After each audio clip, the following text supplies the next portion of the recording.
A dramatic change is taking place in America. The US population is not just getting older, but we're older than we've ever been, and we'll look at how fast it's happening. It's really a staggering rate of change, how this aging shifts your strategy as an investor, and the seismic effects coming to future real estate markets. And this is not speculation.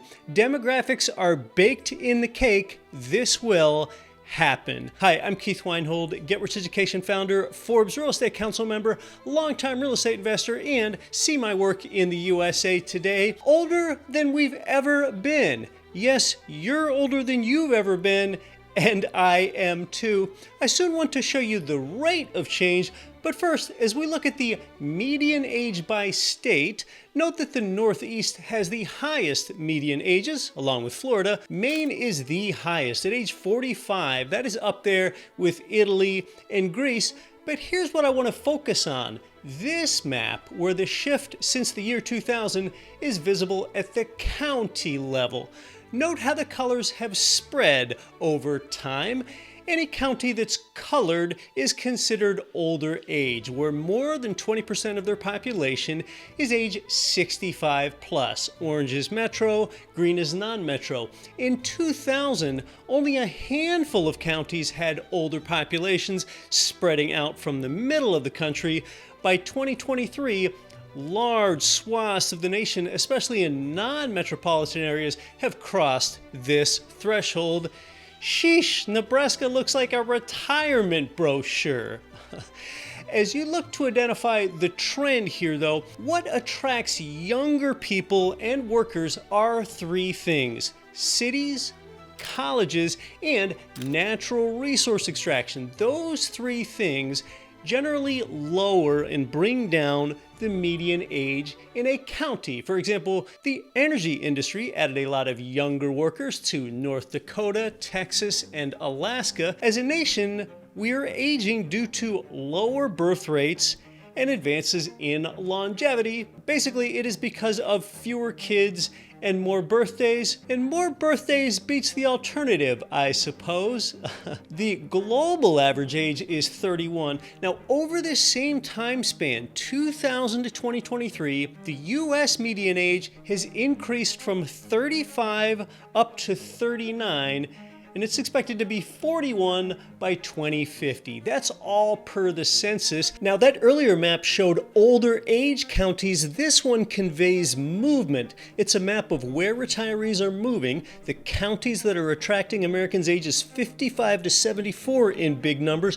Focus on the blue areas. That's where they've been going. Dark blue means metro, light blue is non-metro. These are places where retiree migration increased 15% plus just between 2010 and 2020. Not surprisingly, Florida just lights up the map again. So do parts of the Carolinas, Arizona, Nevada, and non-metro mountain counties in the West. For real estate investors, developers, and city planners, retirement destinations are long-term demand anchors. These markets often need senior housing, healthcare facilities, smaller scale retail, and a bunch of service-oriented housing solutions. Before I get into the takeaways and what this means for you and society, here's what's important. This isn't speculation or conjecture like horrible guesses on the future of interest rates direction, or stock market moves, or how attention seekers always baselessly say that the housing market will crash. This is baked in the cake. Demography is destiny. With complete certainty, I know that if I'm 36 today, in 10 years I'll be 46. Well, this graying of the population, that means some good things. Like, it's why we're seeing lower crime rates in a lot of cities. It's a contributor there. Now, we can't age discriminate when we advertise a property for lease. It's just more likely that your rental applicants are ever older. First, it means longer tenant stays. Older renters simply move less often. That is a really good thing. Turnover drops, vacancies drop, and your aspirin bill drops. Secondly, quiet, stable neighborhoods is what it means. Older tenants don't get into a drunken rage and punch holes in walls and flush beer cans down the toilet. Third, older people tend to have more financial stability. There's your reliable rental income. And next, more community roots can take hold. Lower mobility means stronger neighborhood bonds. Think Cheers, but with more orthopedic shoes. Next, there is renting as a strategy. Rising healthcare costs plus fixed incomes, that means that renting is the path of least resistance for an aging population. Next, there's the Sunbelt surge. This is an obvious one. Warm weather states attract retirees. They're basically becoming America's shuffleboard courts.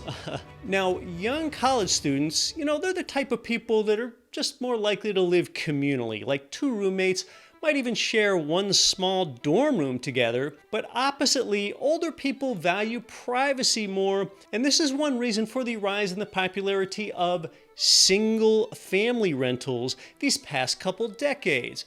What's best are typically smaller homes, 2,000 square feet or less, that are easy to maintain, but not always. Some groups favor multi-generational living, which larger single-family rentals cater to.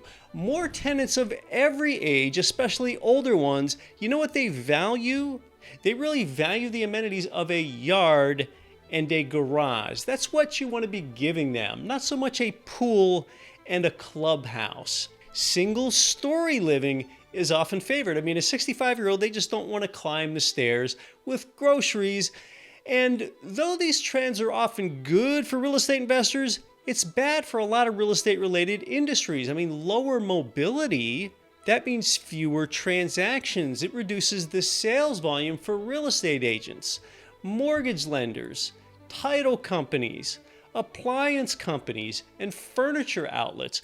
But as a lot of people choose to stay in place, it is good for remodeling related businesses. In the future now, a surge of foreign immigrants, that could keep the median age from rising too fast because immigrants tend to be younger. The bottom line here is that the US's overall population, that's expected to grow until it levels off between 2060 and 2080. But an aging population doesn't mean lesser demand. It means different demand. Investors often win when they provide low maintenance, smaller, single family rental property. And here at GRE, we actually help you find the property that makes good, long-term, profitable income property at greinvestmentcoach.com.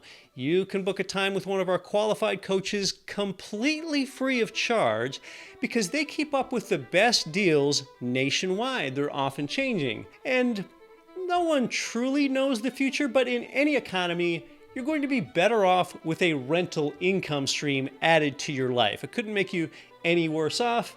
You can learn more about that right here. Where are people moving today? You'll be surprised. Everyone is secretly moving to this place. Watch that here.